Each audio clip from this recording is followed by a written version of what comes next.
राधे राधे प्रणाम। हम पूनम अपने YouTube चैनल पूनम सच्चा संगीत में आप सबके तहे दिल से स्वागत करते ही आज बहुत सुंदर होली गीत लेके आए हैं। आप सब सुने कैसे लाख कमेंट में ज़रूर बताएंगी। खूब सारा प्यार और आशीर्वाद बनाए रखी। अगर आप सब चैनल पर नया हैं तो हमारे परिवार से ज़रूर जुड़ जाएंगी।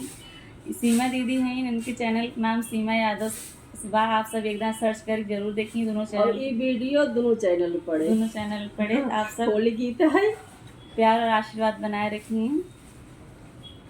फागुन में भोला रंगाई गईले, फागुन में भोला रंगाई गईले, फागुन में भोला रंगाई गईले, फागुन में भोला रंगाई गईले, फागुन में भोला रंगाई गईले, फागुन में भोला रंगाई गईले।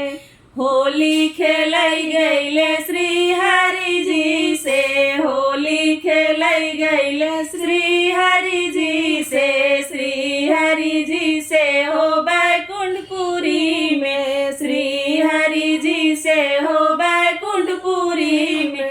लक्ष्मी मैया के सजवैया गईले, फागुन में भोला रंगाई गईले, फागुन में भोला रंगाई गईले, फागुन में भोला रंगाई गईले, फागुन में भोला रंगाई गईले, फागुन में भोला रंगाई गईले।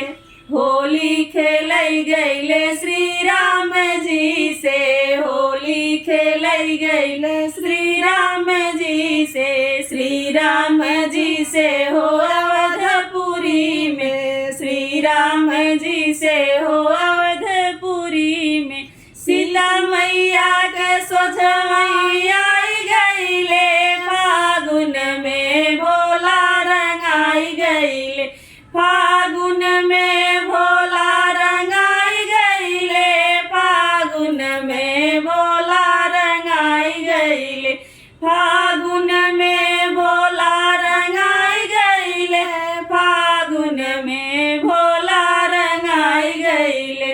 होली खेलई गईले श्री कृष्ण जी से, होली खेलई गईले श्री कृष्ण जी से, श्री कृष्ण जी